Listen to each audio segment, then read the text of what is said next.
morning， 今天是黎明在拉斯维加斯第3天，现在是早上5点半。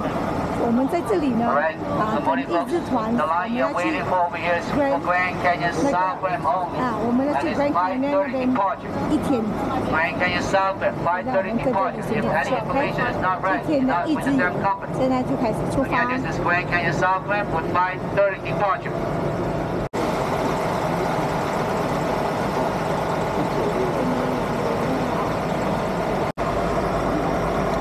一日游的行程 ，Good morning everyone。拉斯维加斯第3天，参加一日游的行程。早上4点钟起床啦，5点半在这里集合。现在排队要上这个旅行车，记得跟着黎明的眼睛一起去旅行。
Nor to live, so it turned into this kind of shanty tent city, and it became a public health crisis, right? No plumbing, no power. So the federal government put a pause on all hiring or even, requisitions or anything, bids on the dam until this town was built, and that's how this town got put up, Boulder City. So most of the buildings that are historic and are long-lasting, they're these cute little craftsman houses that you see going up to the left. And those were more for the skilled workers or the managers. Only those 2 little apartment buildings are what's left of the dormitory type housing for the average worker, okay? So there were 6 different companies that put in bids. One that's straight ahead. And off to the left here, that's the Lake Mead Reservoir. That's the reservoir that was created by the dam, damming up the Colorado River. It's the largest man-made reservoir in all of North America. Now the water level has dropped extremely precipitously. So as we come around, you'll start to see what we call the bathtub ring. It's dropped 250 feet in the last 18 months. Yeah. So the Spanish style to the left, this was actually featured on MTV Cribs. Vince Neil of Motley Crue lived in it at that time. Yeah. But it is one of the original 6 company owners' homes. It's obviously been refurbished and such. Yeah, so in the last 18 months, the water's dropped so precipitously that you'll see it's everything that was previously submerged around the Lake Mead is white around that rock. And then there's just a clear line of demarcation and then merge. So we'll talk about that first. And some fun stuff, right? So fun stuff. There was a ghost town that was created by the institution of the dam. There was a little town called St. Tomas. Because they knew exactly where the floodplain was going to be when they turn on the dam. Everyone's homes were purchased and they move away, except one guy, this old cowboy guy. He waits till the day the dam's put into service, it starts to flood, and he sits in a canoe and waits. And at the last minute, he sets his house on fire, watches it burn, and then rows away in the canoe. And they asked him, like, is it because you're upset about the project or that you have to leave your home? And he's like, oh, no. It's just, how many times in your life do you get to set a whole house on fire? So he was the first man to ever be put on a watch list. No, I'm just kidding, but he probably should have been. But that little town, the water levels have dropped so much, you can actually just walk around the little town. It's really strange. There's also B-52 fighter jet that from Nellis after World War I, went down in a little training exercise, and that used to be a little place you could scuba around and look at a B-52. Now that's just sat on dry land as well. So some less than fun stuff. Our founding fathers, the mob, those are our founding fathers here in Vegas, right? They have a term. Does anyone know what it means to get 86'd? 86'd? Okay. As you can see, done in that era, they were most of the fascia of buildings here in the West were all made out of untreated pine, so those don't really stand the test of time much at all. All right, if you have any trash, you can bring that down here too. There's going to be trash. Hello, good morning. 今天是我们在拉斯维加斯的第3天。现在呢，我们已经跟这个旅行团一日游的已经开始出发了我们的行程。那么他每2个小时会给我们上厕所。现在我们就下给我们的友友上厕所。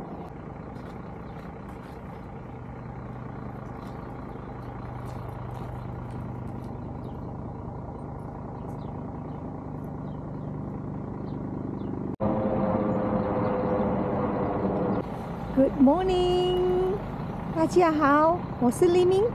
第3天拉斯维加斯，我们现在呢已经开始出发了。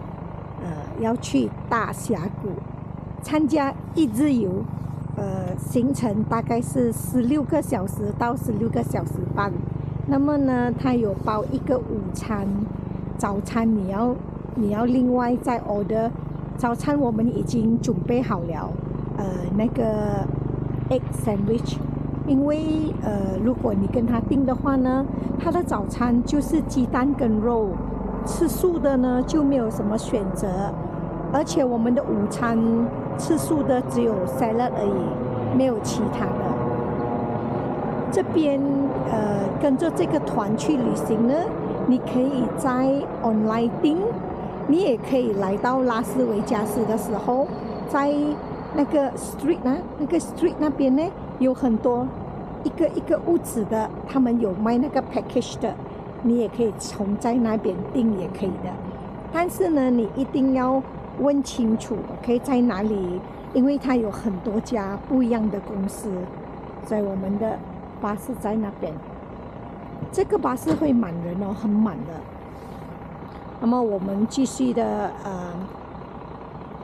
走到哪里的时候，那么黎明继续的拍给大家看看一下。我走到哪里，我去哪里。我看到什么，我遇见什么，然后我学了什么。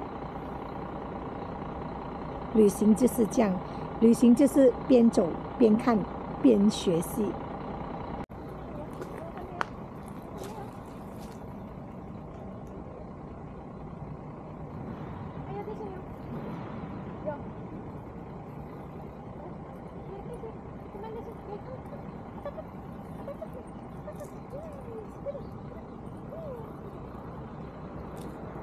我们带悠悠来美国，第一次我们带他坐飞机，他很开心。其实他蛮乖一下的，他只是看到狗狗的时候呢，他要吠呀，就是讲话啦，但是其他的他都非常乖。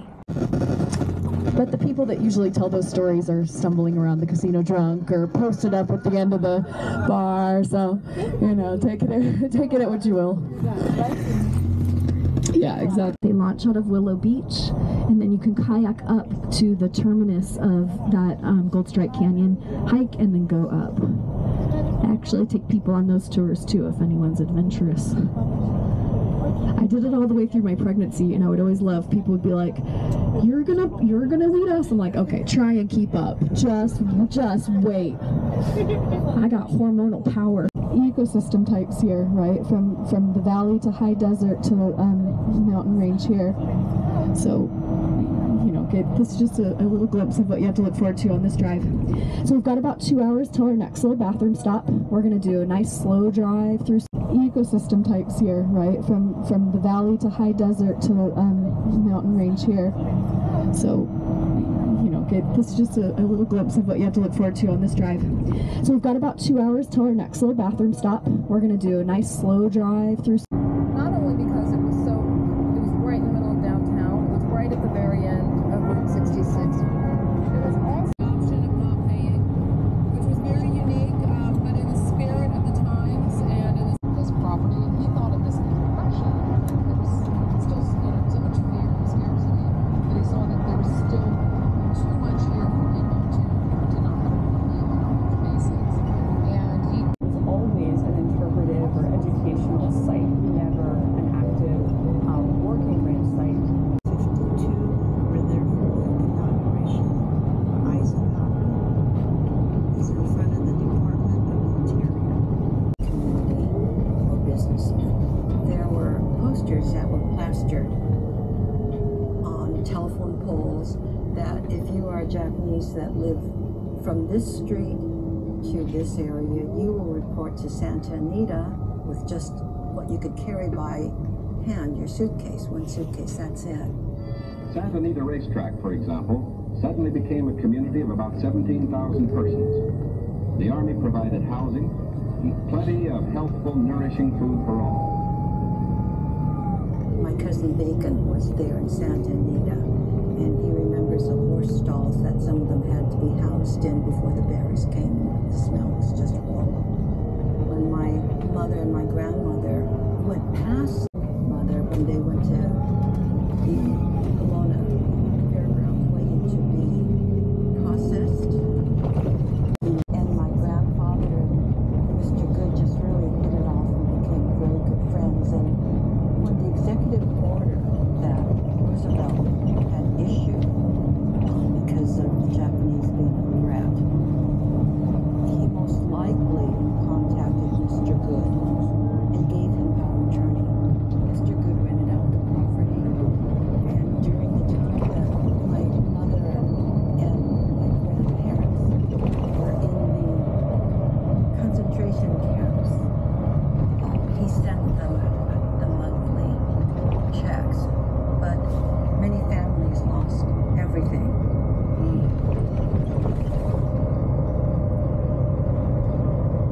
Wartime work on the domestic front was dangerous. Between 1941 and 1945, in the Air Force alone, there were almost 14,000 fatalities within the continental U.S., often leaving women bereft and with the responsibility of mourning the dead.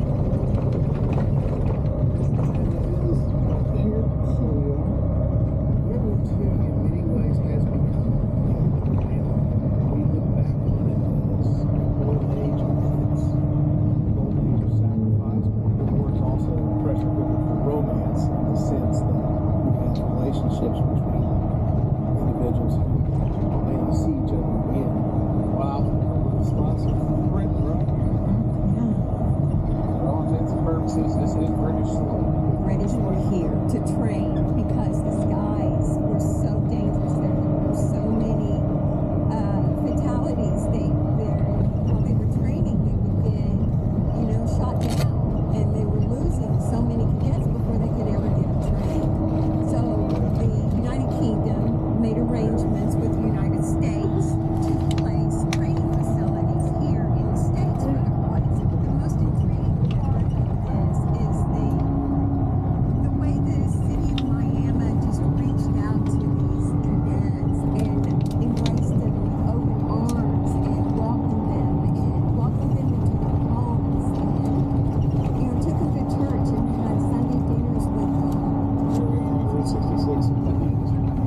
drugstore, and after the drugstore was the old Opera House, which was now a cafe, where my mother was a waitress.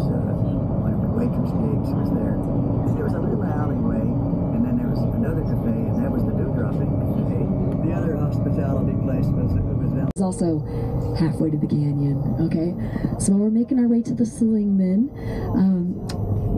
entrance real quick, and we'll do a little slow drive up that Route 66, and where we're going to stop at the end of town is a little convenience store that has 2 really big banks of bathrooms, so we shouldn't be there that long. But it also has a little souvenir shop that has like Route 66 nostalgia and a few different like little crafts and stuff made by the different indigenous, anything like that. You'll stay with me, and because you're not doing a lot of the transportation on foot, you're staying on this bus, you get more free time also at the actual canyon on the village on the upgraded ticket. So that one's $20 per person. You just came from Vegas, so I know you've spent that on a watered down beer in the last 24 hours. Okay, it's the same. So we'll talk more about that when we get close, but this is Seligman. So this is that Route 66 bypass town.